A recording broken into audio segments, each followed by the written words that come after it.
Made for each other എന്ന Malayalam reality ഷോയിലൂടെ മലയാളികൾക്കൊന്നടങ്കം സുപരിചിതമായ താരങ്ങളാണ് ഹിമയും സുമിത്തും. ഹിമയുടെ ഫോട്ടോ സുമിത്തിൻ്റെ നെഞ്ഞത്ത് ടാറ്റു അടിച്ചത് കൊണ്ട് തന്നെ ഇരുവരും മെയ്ഡ് ഫോർ ഈച്ച് അതർ എന്ന പരിപാടിയിൽ ആദ്യ എപ്പിസോഡിൽ തന്നെ വൈറലായവരായിരുന്നു. പിന്നീട് അങ്ങോട്ട് ഇരുവരും നല്ല രീതിയിൽ പ്രകടനം കാഴ്ചവെക്കുകയും ഗ്രാൻഡ് ഫിനാലെ വരെ എത്താൻ സാധിക്കുകയും ചെയ്തു എന്നതാണ് മറ്റൊരു പ്രത്യേകത. മെയ്ഡ് ഫോർ ഈച്ച് അതർ എന്ന പരിപാടി കഴിഞ്ഞതിന് ശേഷവും ഇരുവരും നല്ല രീതിയിൽ ജീവിച്ച് മുന്നോട്ട് പോയിക്കൊണ്ടിരിക്കുകയായിരുന്നു.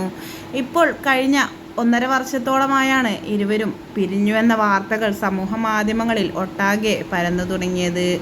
അതിന് ഏറ്റവും വലിയൊരു കാരണം എന്താണെന്ന് വെച്ചാൽ ഇരുവരും ഒന്നിച്ചുള്ള ഫോട്ടോസും വീഡിയോസും ഒന്നും കാണാത്തതും അതുപോലെ തന്നെ ഒന്നിച്ച് കാണാത്തതുമെല്ലാമാണ്. അതിനുള്ള കാരണം എന്താണെന്ന് ആരാധകർ തിരക്കുമ്പോൾ അതിനൊരു ഉത്തരം കണ്ടെത്താൻ ഇതുവരെയും സാധിച്ചിട്ടില്ല. ഇരുവരും നല്ല കപ്പിൾസ് തന്നെ ആയിരുന്നു എന്നാണ് ആരാധകർക്ക് ഒന്നടങ്കം പറയാനുള്ളത്. കഴിഞ്ഞ ദിവസമായിരുന്നു സുമിത് തൻ്റെ ഒരു സുഹൃത്തിനോടൊപ്പമുള്ള ഫോട്ടോ ഇൻസ്റ്റഗ്രാമിൽ പങ്കുവച്ചത്.